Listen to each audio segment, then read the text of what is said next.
Hey, I'm live. Hi, you guys.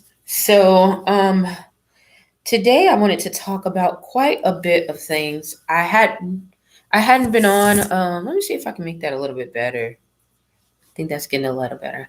I hadn't been on for a minute because I had to do a lot of work. Okay, and like I said, there's not that many people. Well, there's no one that's really helping me going back and recording and things like that. That's why I have to usually leave things. There you go. Leave things as they are.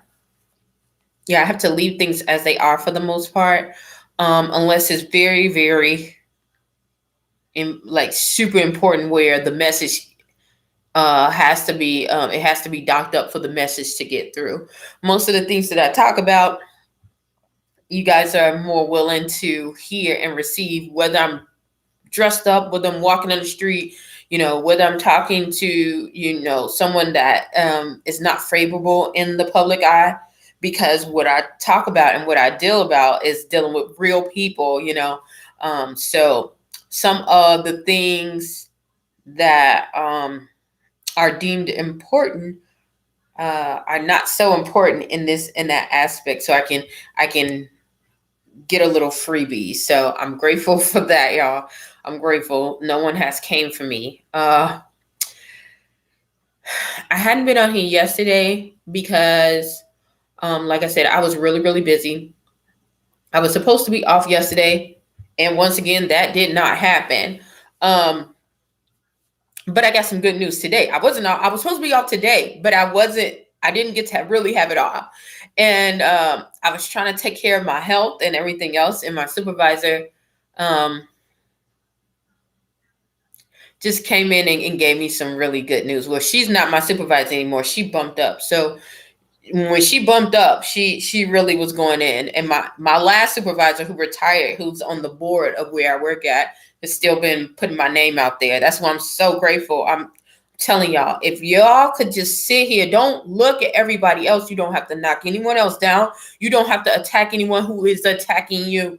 All you have to do is be kind, be focused, and do what you need to do. Don't let them change you. I used to get upset and like, I hate when people say that. Don't let anyone change you. What? No, no, no, no. Somebody should have changed you for doing crazy stuff. Don't let anyone change you. But it really is true. Don't let anyone change you. Now you might have to limit limit or change how you act to one person, because some people are just not receptive. Limit the time or the space that some people have with you.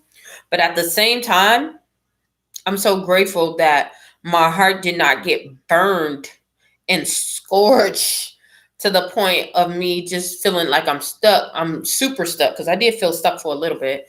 And that you feel so hurt, and so you get to the point of bitterness and hurt and anger, and bitterness is real deep. It's real hard to get rid of. I've experienced it though, but I don't know, God showed me, like, caught me right there when I was doing it. I was like, oh my goodness, I can't do that. And I was also taught not to do that. So I really do believe when they say train a child in the way that they go, if they, so when they get older, they won't depart from it. When hard times came, yes, I wanted to get in my flesh. I wanted to get so upset and outrageous and just like go, especially when it happens time and time again, or people go out of their way and you do something to get away from, the tough times and all that crazy stuff, and you try to, just remove yourself from it or go around it, and people are coming after you.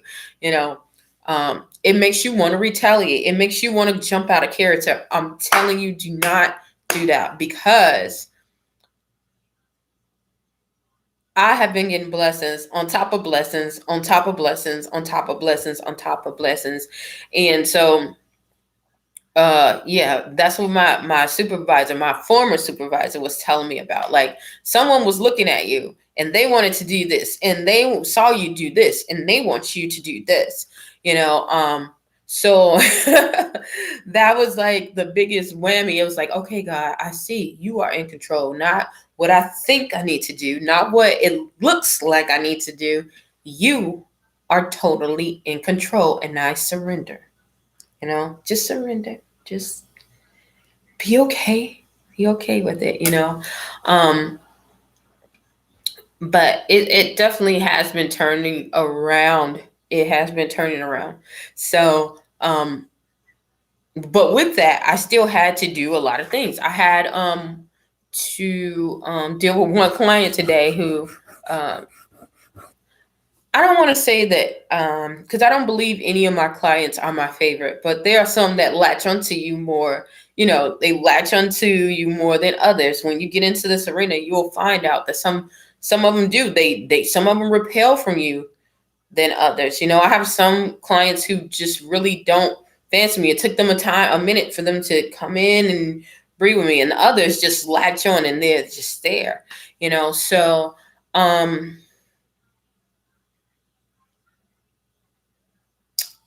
yeah. Yeah, so with that, I mean, I had to get up because of the latching was really really hard. Sometimes sometimes I understand that my life is not my own. Um, Not like I'm a hero or savior or anything like that. Because we are trying to train this person to get to be more adaptable. Um, but that's what I was doing today. Look, that's what I was doing today, and then I was trying to catch up from what I needed to do in order to get myself done for the rest of the week. You know, being an entrepreneur is like it's a lot of work. You know, but I love doing what I do, and I love public speaking, and I love going out. You know, and I think that's about it. Yeah, I love going out. I love speaking to people, and I love being authentic. You know, a lot of people. Yeah, I'm thinking about last week. I went to this motivational, like, and I'm grateful when people invite me, but sometimes I have to understand where to put my time at. Some people, I think this is what I will say. I think everyone has a story. I think everyone should be able to have the opportunity to tell their story, whether they're living or gone, in the right perspective from their point of view, not from anyone else's scared point of view. You know, that's just even with my mom. I tell my mom that, like, even though I heard what went on with her, she's gonna have a different viewpoint than what my viewpoint is. You know, and I think when it's her story, I believe that she needs to tell her part of the story. I can only tell from my perspective, and that's just like everyone else in the whole entire world. This tube that we call a body is just what we're going through this phase called life. This is how we envision it. Our eyes see what we envision, what we record. You know, it's not what everyone else thinks. Because if it was so, we would all come up with the same answer, you know, to most things. But anyhow, um, people can see with this. I went to this. People can see when you're not authentic. Okay, people can see when you're not authentic, especially when you went through something. I think that's what captivated me the most. You know, that's what caught me off guard during this presentation because um, being a public speaker, you have to be vulnerable. You have to be vulnerable. Okay, we live in the world. We live in the world of real trying to be fake instead of the world that's fake being authentic, you know. And it's one thing, yeah, if you want to hear, you know, good happy beats and everything else, then that's cool. That's cool. Everyone should have some motivation. But what about being true to yourself? You don't understand how many struggles, because everyone has struggles, okay? I don't want to come up here with a happy boohoo giddy go lucky kind of thing, because that's not it. You know, it's not going to happen. And if anyone has every single day is just the best day, not to say that they don't work at it and they make it the best that they can, but if you don't have struggles and trials, you are not human. Okay, you are not human. And that's what we really need in this world right now. People are so busy about, look at me, look how I look at this, look at that, and they're hiding up their insecurities with clothes, with makeup, and just every type of craziness you could think, you know. And in order for us to heal and to elevate and to come to another level, another dimension, you have to take an inventory of yourself and understanding that those trials, those things that you're trying to hide, those are the things that need to be pushed up to the front. And once they get pushed and forward to the front, then you're able to deal with them. And guess what? They no longer hurt you. So now you're able to go to the next level. And when you go to that next level, when you tell your story, it should be able to bring light and bring up or catapult whatever circumstances the person that you're speaking to, because you never come across someone on an accident. You're not watching this on an accident. God just made that for us. Whether you are a believer or not, you are not here on an accident, and nothing happened. Nothing happens. This doesn't happen. This does not happen on an accident. I used to think that I lived in a life of bagdouchery. Okay, like yeah, bagdouchery and debauchery. Okay. But nothing happens on an accident. So being authentic and being true and telling the truth will help you get way more than you ever could be being fake, and than you ever could be just putting on a facade, than you ever could be trying to be rich, because we are humans. We really have that. I'm telling you, look at all the people who, for the most part, are financially stable, or they're really happy with their lives. They're really, really happy, truly happy. Guess what? They expressed and they knew that their vulnerabilities, they had to open up and be vulnerable to tell and to expose it, and to not only expose it, but to work on it. Because if you just expose it, they're going to be some people that already know your vulnerabilities, okay, before you even know them, okay? I had that. And it wasn't until I didn't even understand that I had it. I'm not a person that's like, oh my God, look at me. That I've never been that kind of person. But a lot of people knew that was one of my weaknesses. Instead of looking at,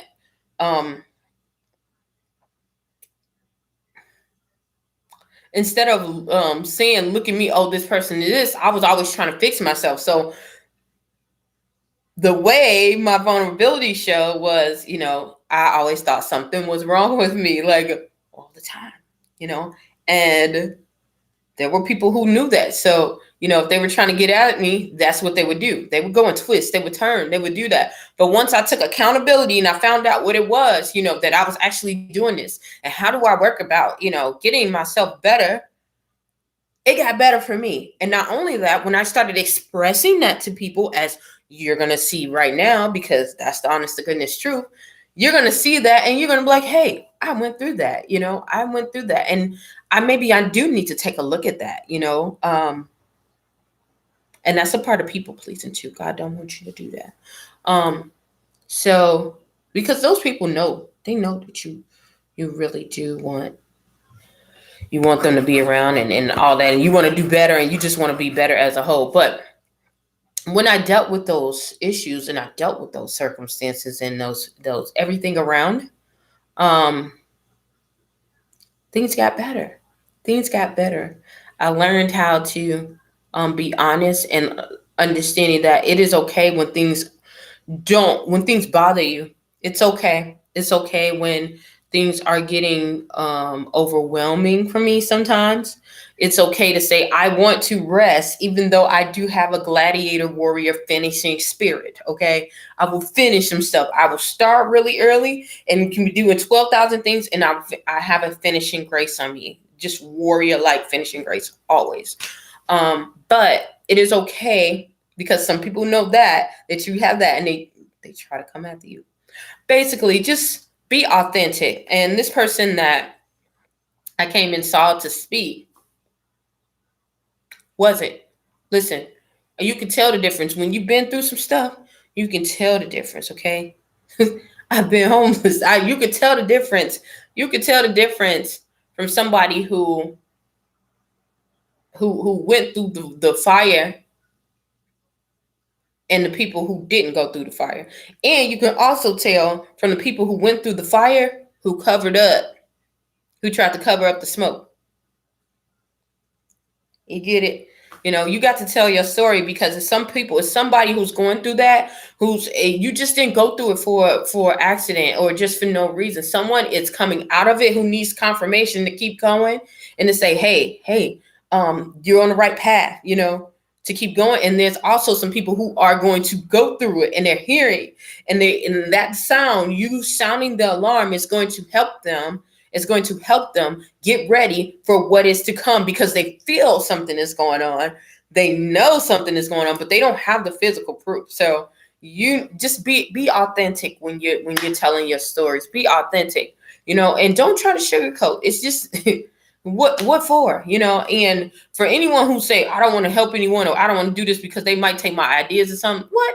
The ideas ain't even, God gave you those ideas. Like, can't nobody take nothing from you like that. Can't nobody, because it ain't gonna work for them. So don't hide nothing. You might have got wealthy off of what your experience was. Don't hide it. Don't, not try to give nuggets to the next generation of the people behind you, or the people who are going through it, and the people who are in it. No, that's not, God didn't let you have that for that. If anything, you're going to make more money by telling them, by giving them this advice, by opening up, open up and just open up, be vulnerable, tell the truth. Yeah.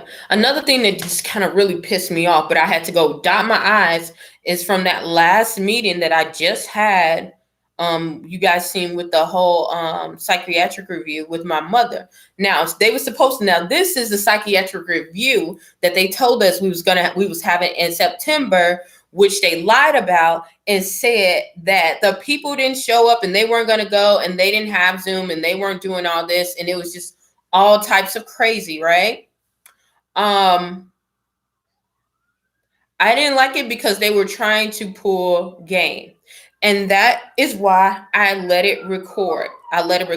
And because, like I said, you cannot deny what is on the screen. You cannot deny what is recorded. It'll be my word against theirs. Just little old me against theirs, And if you're ever in this situation, don't feel bad for doing that. No, they got all the power. Listen, they got my mother in there locked up.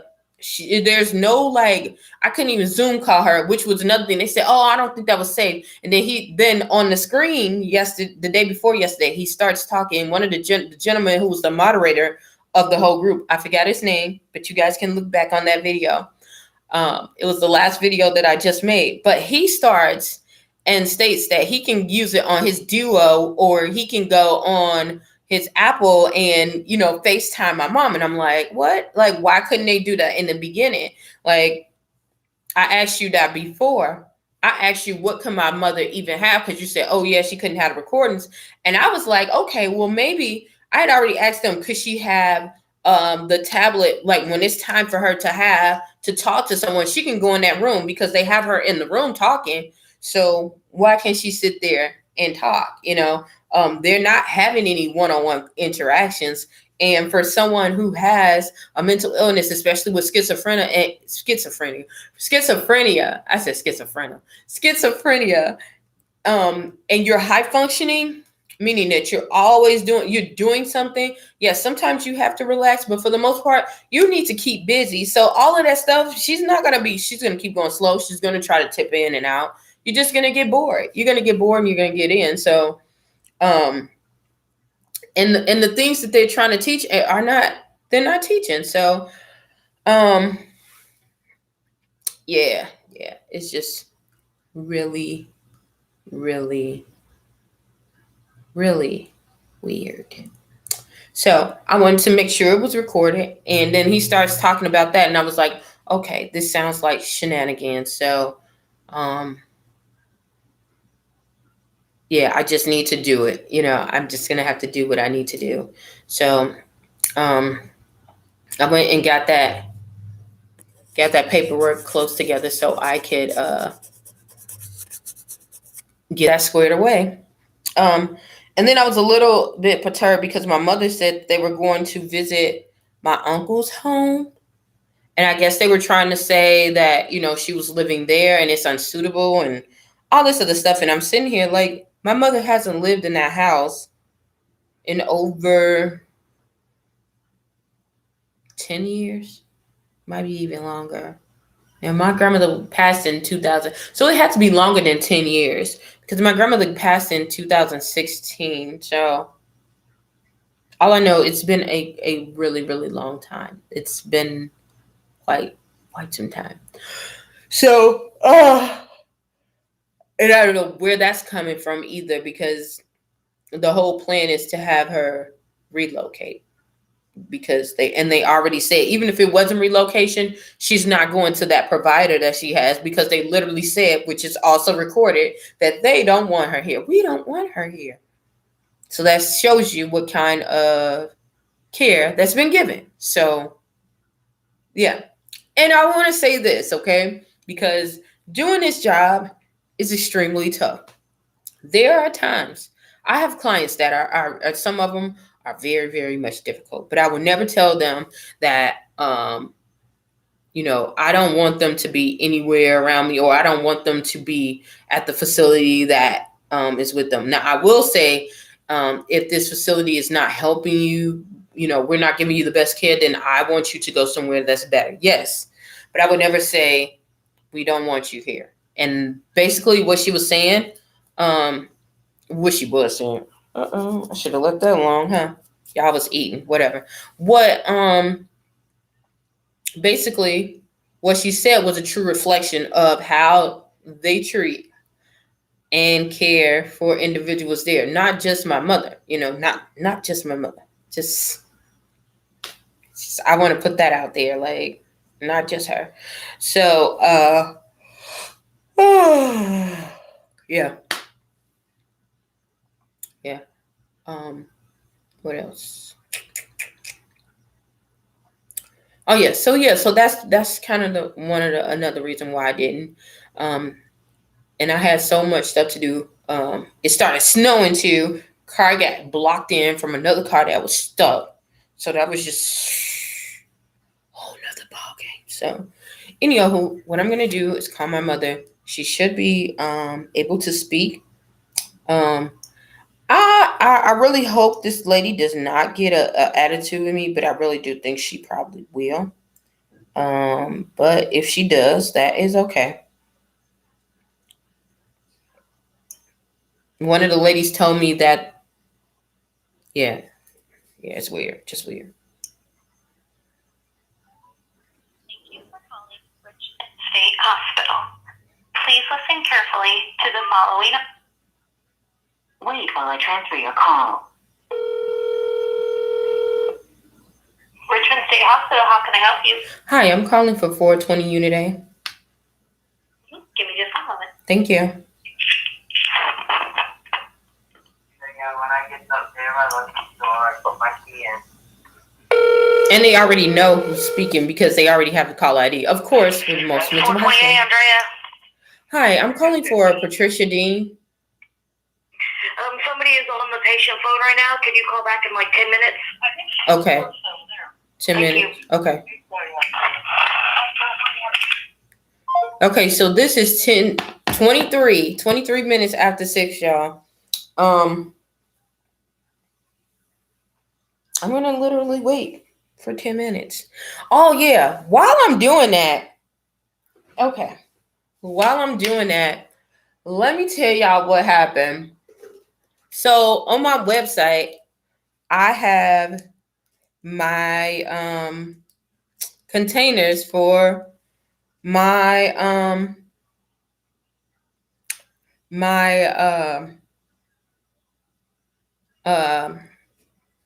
oh my goodness, I'm getting a blank from my lashes, right?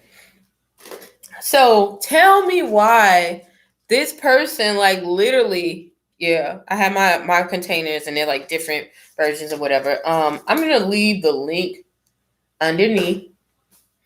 But tell me why I get on there and this lady, like from a whole nother country, from like Argentina. I think it was Argentina. Because I don't think it was Angola. It was Argentina, I think. Half the things had my name, my logo. I'm sitting here like, okay, so do I need to do a cease and desist? Like, do I really need to do this? Like, I think I need to make another video. I think they took that one down. Y'all, it's so hard. I don't know what's going on. The more I make videos, some of them do not come on this doggone screen. Like it'll be uploaded, it'll say it's uploaded and it's there. The next day it's gone. It's literally gone. Okay. Um, but yeah, I think I need to make a video on what do you need to start a business because um if you don't get yourself together and have the stuff right, people will come for you, especially if they think you got a little bit of change. If they think that you're doing better than them, they coming for you. Okay. If they think for 1 second that it is not what it do for them, they're coming for you. They're coming for you. So, and you need to be ready. You need to be ready. I had one person who freaking y'all crazy. The lady was like, I had went to this benefit. I went and I sold some of my products and I was giving a lot of them away. And the reason why I was giving a lot of them away is because the person who invited me made a donation for me to go there. And I was like, what would be a great idea? You know, this is a gala. It's dealing with young women, young girls. This is stuff that I already taught you. You know, I have a whole presentation about it. I speak to people in shelters and at schools. Why am I not making the best of this opportunity? So that's what I did. So this one lady, she came in with her daughter. Y'all, I'm not going to tell names. I'm just going to put the scenario. It's out there, okay? So I go and they're telling me this whole story, you know, how they went through the wire and they were so, you know, broken down and was homeless and going through this. And, you know, my heart is already fluttering. I'm sitting here like, I know how that felt because I remember when I was flying and they laid us off and I didn't have nothing. When I say I didn't have nothing, well, I did. I kept like, I had to pull everything out before someone could help me. I had to pull everything out of my 401k because I was already starting that, you know, trying to be responsible. I was buying stocks. I had stock in Sprint and stock in Sprint and I think like Nextel or something like that. And then I forgot what the other stock was, but I think it was an insurance company. But I had to cash out all of those. And it was so sad because soon as I cashed them out. If I would have waited 3 days, I could have been very wealthy. And it made me cry. Y'all, it made me cry because I was really, really struggling.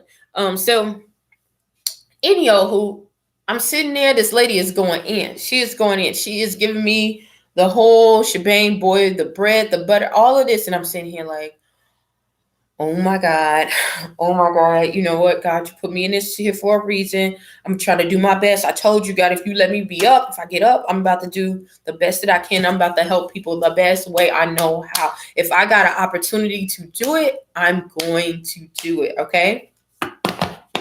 So the lady starts telling me about her daughter. I'm sitting here like, okay, God, where do I get in, where I fit in? Because I don't want to step outside of my zone. You know, some people want to, oh, well, let's go do this. Let's do this. And they don't even have the resources to do that.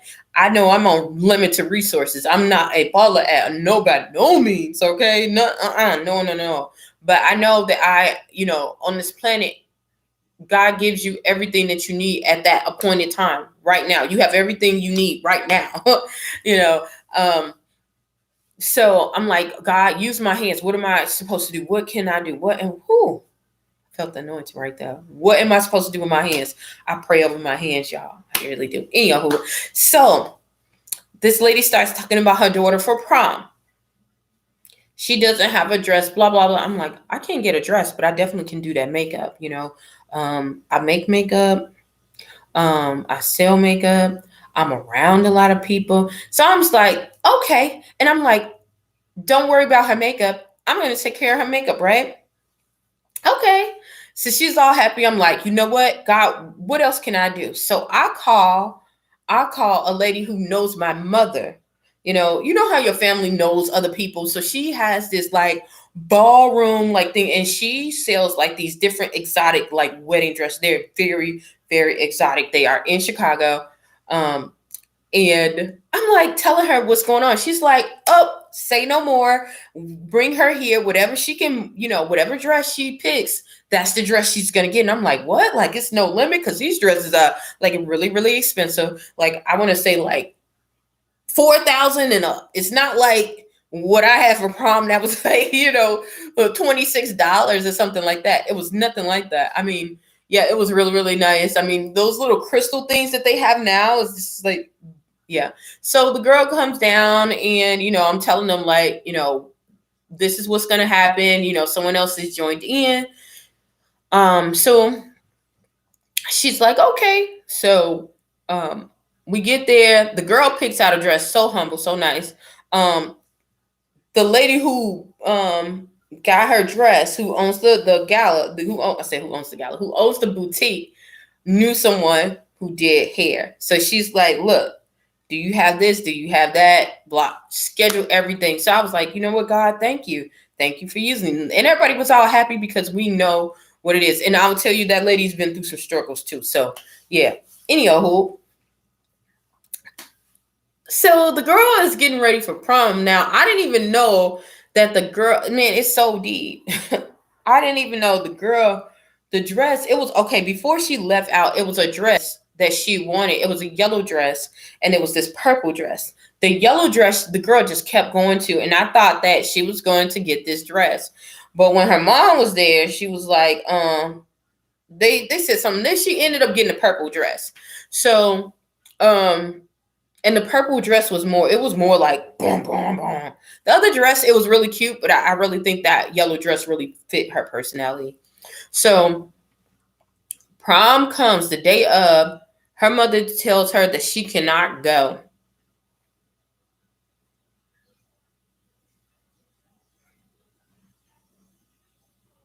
She can't go. Like she got everything done. I'm literally like she has everything dressed up, hair done, everything is done, and she can't go. Why can't she go? So she's like, oh, she's got to go to work. She's got to go have her stepson and all this. Now, usually she don't even have them kids. Like, I don't even know what happened. But I was like, okay, well, let me go watch the kids, right? So the girl's looking all crazy, like, and I'm like, didn't she knew you was going to the prom? Like, that was the whole thing when I met her. She was telling me the whole story. Like, so why is she was like, she didn't say anything. So I'm like, okay, I remember how this goes, more than you even know. I remember how this goes. So anyhow, who watch the kids. The lady is going to she's going to work. The girl goes out and she tells her that her curfew is at midnight. Mind you, this is a high school prom. She already knew that she was going out to eat afterwards. They had like an all night, I think it was like an all night bowling something. So they already knew that the whole group, all their parents, they all knew what they was doing. This lady I was just like, okay. Anyhow, you don't want to jump in anyone's parenting scale, so you don't do that. Okay, I'm not okay. So, um, she finally gets back. Her mom's calling her at 11:30. At 11:30, just going, and she calls me and she's crying and she's like, and I'm like, don't worry about it. Bring her back.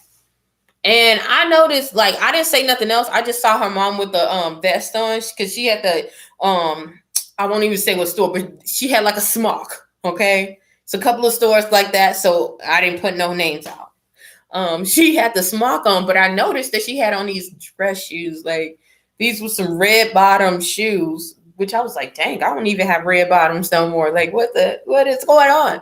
So I just looked and I was like, I'm not about to judge because she probably could have got that from somebody. I know how people are, and I remember going through that, so I don't try to judge. So, but I was just like, red bottoms. Oh, going to work, that's kind of hard. So, next thing I know, I get a call saying that the girl, it was the next day that she was going out to go and do home not homecoming, housewarming, you know how they have the things when you go off to college, and that could I do her makeup for her. Now, the girl is not calling me. I already have the girl's number.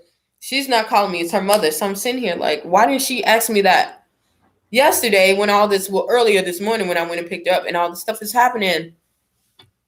So it's like I told her that I couldn't do it then because I really did have something else to do. You know, I had other plans. I already watched somebody's kid that I didn't really know, but I mean, it was still cool. They were great kids.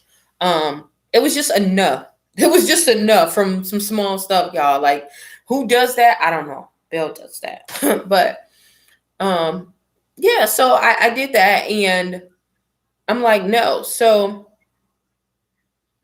um the lady started telling me that her daughter's gonna be so upset. She's so hurt, blah blah this. And I'm sitting here like bread and butter. I felt sad. I was like, oh, you know what? That was kind of sad and kind of hurtful. And I was like, I was about to say, okay. But then when I said, oh, I'm sorry, I gotta call you back because I really was busy. All of a sudden, these doggone like text messages ended up so violent. Oh, you should have did this. My daughter had a reaction. We're gonna sue you. We're gonna do this. We're gonna do that. I'm sitting here like, what? So I'm like, look, I'm calling the mother. She's not answering. She is not answering. So I'm sitting here like, oh my God, like, am I getting sued for something? Like, I know I tested my products, like, and also I have insurance. I have insurance, okay? Thank goodness, because this one lady told me to have insurance right up front, and I was like hesitant because I'm like, dang, I gotta go. That's another fee. But I'm so grateful for it because it will save your life. Because people will come after you and try to take everything you home, even if they don't know that even if they think you got a breadcrumb, they're gonna come after it. So, um,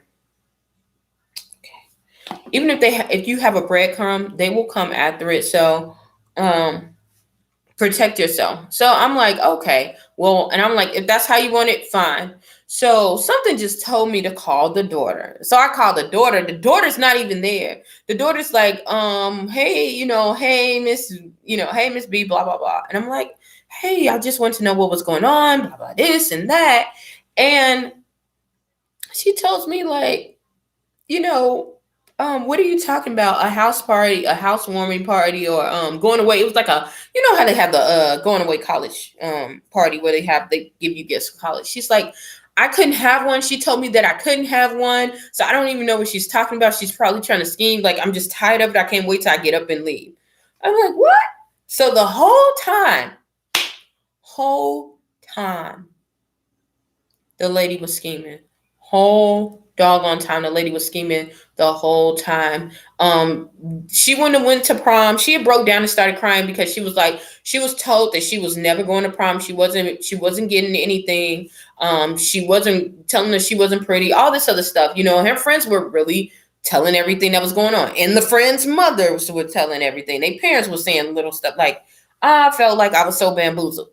Um, and I felt hurt. And I'm like, I'm not doing this again. But in the long run, I knew that I did the right thing because it helped, that young lady to get herself better and to understand that there are people who love her and there are people who care and there are people who are gentle, authentic and gentle and who love her, and you are great no matter what. Like, there are some ugly people in the world, and it's very unfortunate, that your mother had to be one of those people to tear you down. But if you look around, there are some people who will lift you up, who don't know you from a can of paint, who will love you. There's always someone, and you're never alone. So I was really, really grateful for that experience. But I was just like, dang, I got suckered. She even told me about the dress, how she really wanted that yellow dress and that her mother wanted the purple dress for herself. So she wanted to, but she knew she had to wear it. So she wasn't going to let her go to prom that day.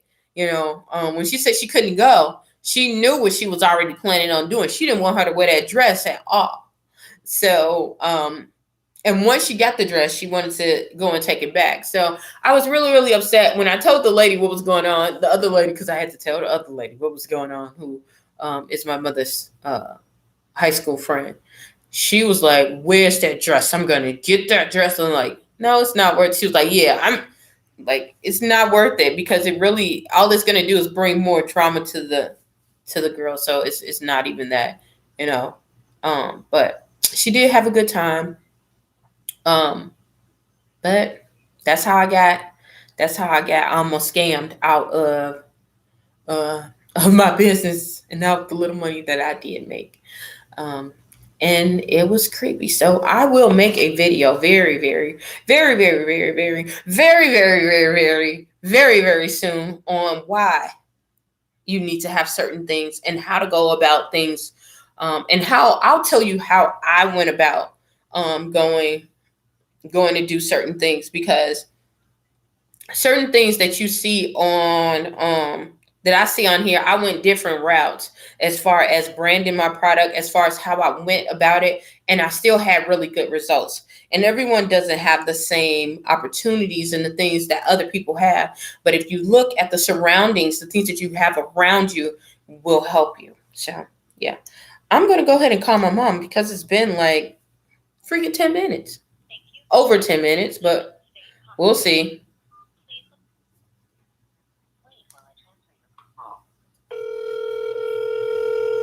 Richmond State Hospital, how can I help you? Hi, I'm calling for 420 Unit A. 420A? Yes. Okay, just a minute.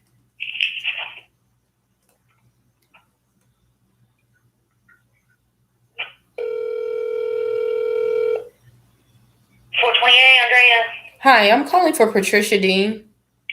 Yeah, hold on one moment, please. Thank you. Oh, yeah, right back. This is for Patricia.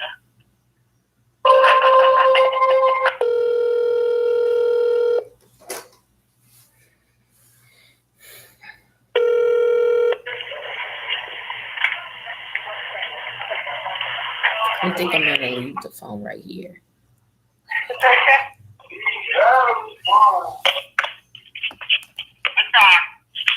Hello? Hey, Mom. Huh? Hey, Hello? can you hear me? Mm-hmm. What you doing? They're gonna burn me out. You said what? Oh, come on now. Hello? They're gonna burn me out. They gonna what? Hello, Mom. Are you talking? Hello? I said they're gonna burn me out. They gonna burn you out? Oh. I didn't hear what you saying. Oh. They gonna burn you up? Yeah. Why they gonna burn you up? Oh, please don't play no game with me. No one's playing a game with you. What are you talking about? Who's gonna burn you up, Mom? Who you think? I don't know who you're talking about. This place. Why? Because they having a little hearing. They had a hearing. So what did they have a hearing about, Mom? Sound like I saw Rosie there and some more people. Okay.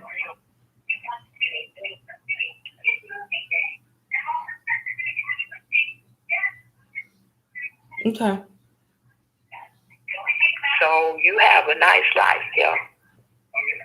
What are you talking about? I can't explain it to you. Try to. I'm listening. No judgments. I'm listening.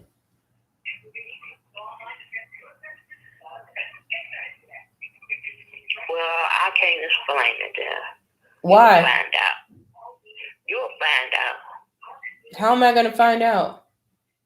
You'll find out in the morning when I'm dead. You did in the morning. But what about when I call you in the morning and you're not dead? Will you find out? I know I will be. Why? Oh my God.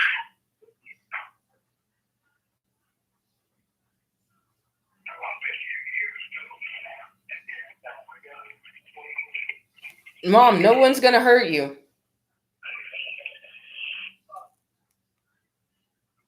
Hello? Sure.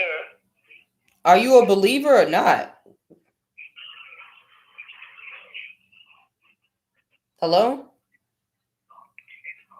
Yeah, why? Are you a believer or not? Like, I mean, because that sounds. like people playing with me. Who is playing with you? Goodbye. You hang it up. She can't even hang up. She mad. What you mad for?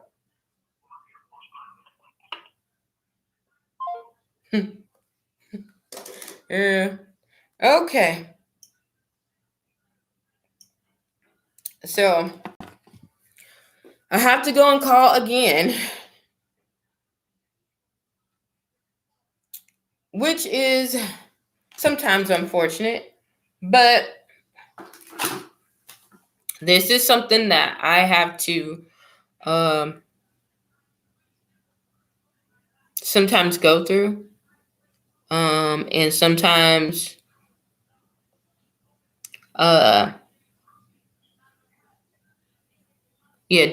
deal with sometimes. It's not the best.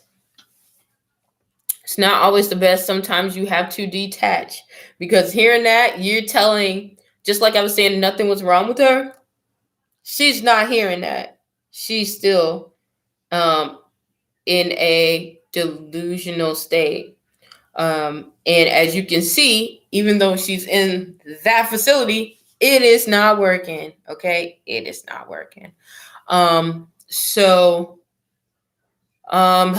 that is all the more reason why I am trying and to create this facility called Patricia Sanctuary.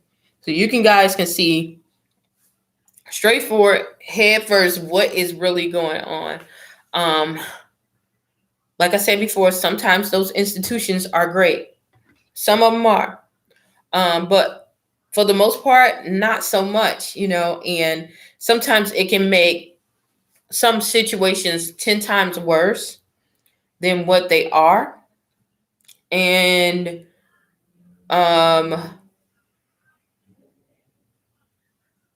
sometimes they can make them better, but a lot of times they kind of, if they're in there too long, they make them a lot worse, especially not having that human interaction from the outside and things like that. So yeah, what I have to do now is I do take a notation for myself. I document the time. You guys see what's going on, like right there. So being a person in behaviors, this would be a great opportunity to write down, okay, what is happening? What just happened? My mom feels like she's burned. She's going to get burned. She's being, that way. The reason why you want to have it, because you want to see what happened before, what were the patterns before, what was going on. You want to know what is happening.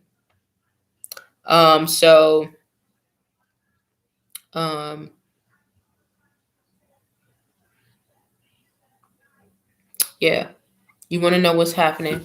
You want to see what can be, if you have an analyst, and every person who has some kind of illness like that, if they have a case manager, for the most part, they'll have some kind of psychoanalysis, or they'll have someone who's dealing in with behaviors. They're going to have a behavior technician. They're going to have someone who's recording, and it's going to have some, because that's what it is. That's all it is, recording the habits of people. And if you find out what's triggering that and you can revert from it, then things will get better. So yeah. Yeah, I think that is about it. This has almost been 50 minutes, so I didn't want it that long, but I'm glad I did get to talk. And thank you guys for watching. And hopefully I can show you guys some more things. I got a long, busy day ahead of me, so very busy. But anyhow, hopefully something I said or done will help you on your journey. Please stay tuned to Journey to Jerusalem, and bye. Bye-bye.